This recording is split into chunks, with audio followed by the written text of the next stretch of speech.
Good morning, students. Today we shall discuss about two important topics on which frequently numericals are asked. First one, calculation of density of unit cell, and second, packing efficiency. So first we will talk about the density. You know, density D means mass upon volume. So simply by using this formula, we will derive the density of the unit cell, and what the formula we will get, that is very important, क्योंकि each and every time 2 to 3 marks के numericals है ना board exams में इसमें आते हैं।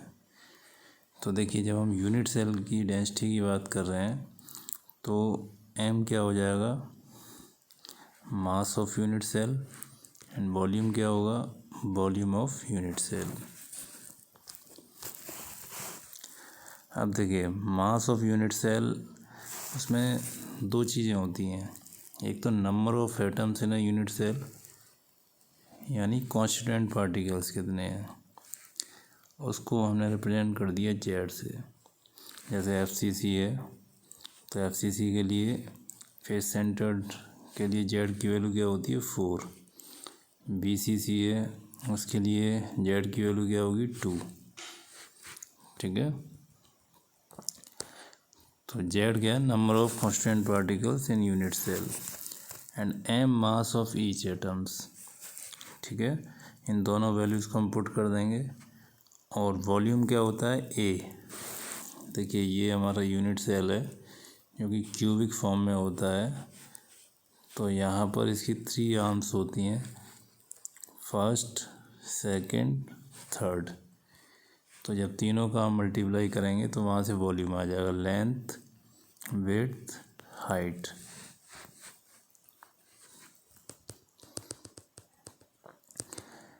तो density में 2 पैरामीटर हैं, फर्स्ट मास। तो मास में हमने टोटल नंबर ऑफ एटम्स लिए और 1 एटम का मास उससे मल्टीप्लाई कर दिया, तो हमारा मास आ गया। वॉल्यूम के लिए एक एज हमारी ए है, इसका क्यूब कर देंगे तो वॉल्यूम आ जाएगा, यानी m/v को हम इस वाले फॉर्म में ले आए। अब ये पार्टिकुलर एक एटम्स के लिए है, हमें चाहिए किसके फॉर्म में।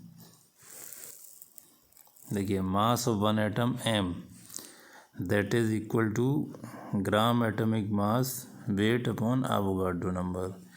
तो इस स्मॉल m को हम एवोगाड्रो नंबर के फॉर्म में कन्वर्ट कर सकते हैं।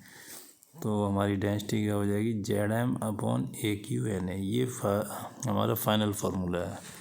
देखिए, इसको लर्न करने का एक तरीका है, एक रिवर है हमारी यमुना, लेकिन उसको कॉमनली बोलते हैं हम जमुना, या दही को हम जमाते हैं, है ना, उससे आप याद कर सकते हैं Jamuna. Z constituent particles, M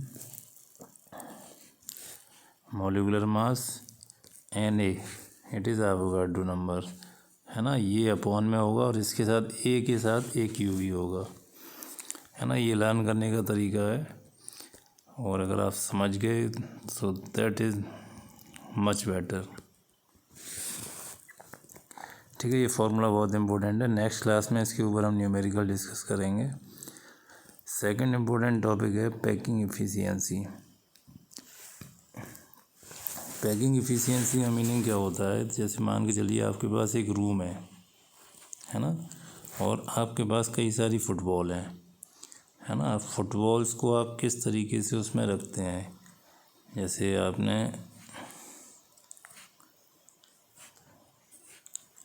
है ना, ये एक रूम में इस तरीके से फुटबॉल को रखा, और दूसरा जो रूम है उसमें आपने फुटबॉल्स को इस तरीके से प्लेस किया, है ना। तो अब बताइए कौन सा ज़्यादा एफिशिएंट है, किसमें पैकिंग आपने अच्छी की है।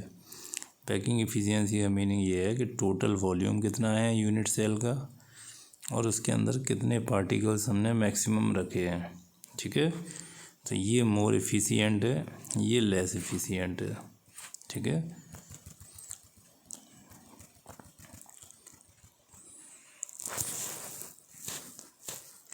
तो packing efficiency is the percent total space occupied by particles. ठीक है, टोटल कितना उसने स्पेस ऑक्यूपाई किया है। अब देखिए इसमें एक ये न्यूमेरिकल वैल्यू है जो आप लर्न कर सकते हैं, कभी कभी 1 मार्क्स में पूछा जा सकता है, लेकिन अगर इसका आप डेरिवेशन करेंगे तो इसको लर्न करने की ज़रूरत नहीं है ना, डेरिवेशन इम्पोर्टेंट भी है। तो पैकिंग एफिशिएंसी क्या है, volume occupied by all atoms upon total volume of unit cell. तो टोटल जो वॉल्यूम है उसको तो हम किससे निकाल लेंगे, ए क्यू से, है ना। अब क्वेश्चन आता है कि volume occupied by all atoms, इसको हम कैसे निकालें, है ना। तो देखिए वॉल्यूम ऑफ यूनिट सेल ये तो ए क्यू हो गया ये वाला।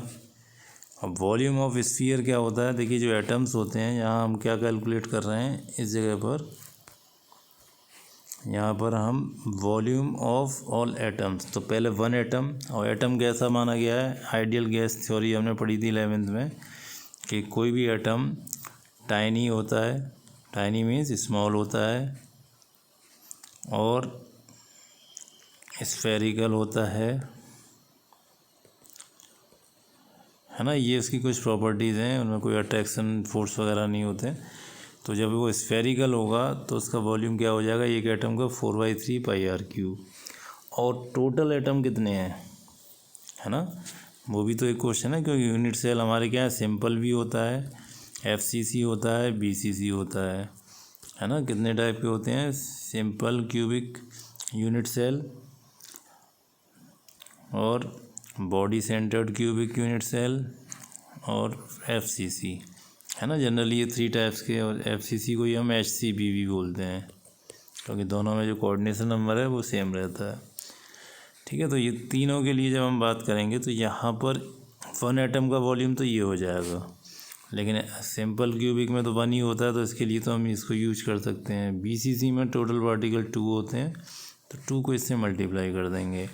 FCC में कितने होते हैं, 4 होते हैं, तो 4 को इससे मल्टीप्लाई कर देंगे। ठीक है, तो ऊपर वाला जो टर्म है वो कैसे निकल के आएगा, 4/3 πr³ into number of particles upon total volume of unit cell.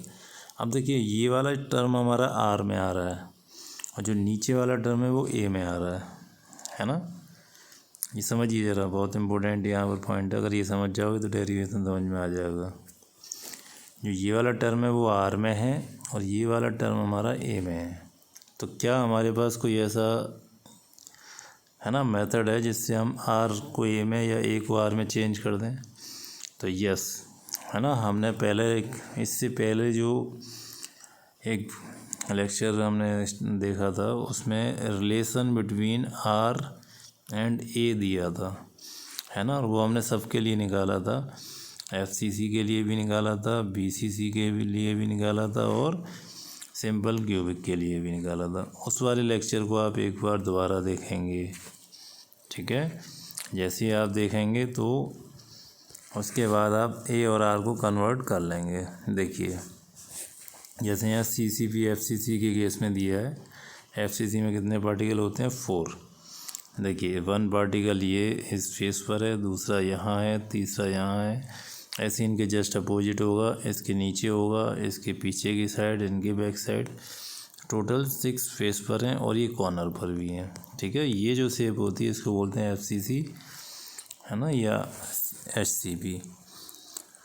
अब देखिए एक पार्टिकल का जो वॉल्यूम है वो क्या है, 4/3 πr³, लेकिन टोटल पार्टिकल इसमें कितने होते हैं, 4, है ना। 4 से मतलब जो कॉन्स्टिट्यूएंट पार्टिकल्स हैं 4, तो टोटल जो एटम्स हैं उनका वॉल्यूम कितना हो जाएगा, 4 × 4/3 πr³, है ना। ये तो आ गया हमारा ऊपर वाला टर्म, यानी टोटल जो एटम्स होते हैं FCC में उनका वॉल्यूम कितना होगा। इसके बाद और जो यूनिट सेल है उसका वॉल्यूम कितना है, AQ,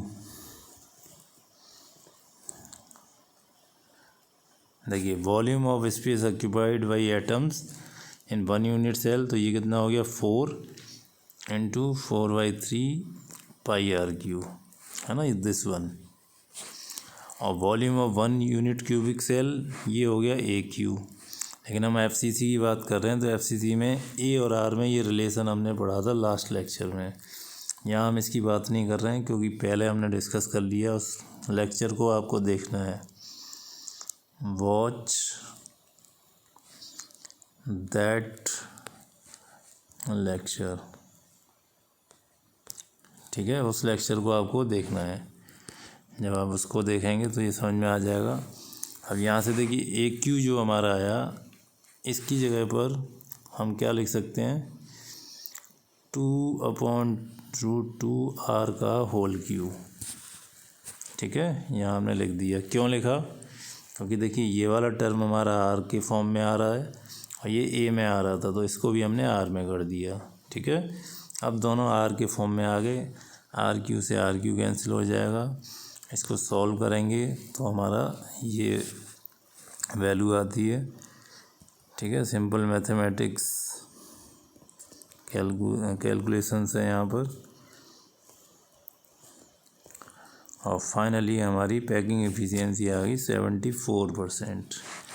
यानी जो FCC होता है यूनिट सेल, है ना, FCC यूनिट सेल में अगर हम पार्टिकल्स जो होते हैं, कितने पार्टिकल्स होते हैं, 4 पार्टिकल्स, उन 4 पार्टिकल्स के थ्रू जो स्पेस ऑक्यूपाइड होता है वो कितना होता है, 74%।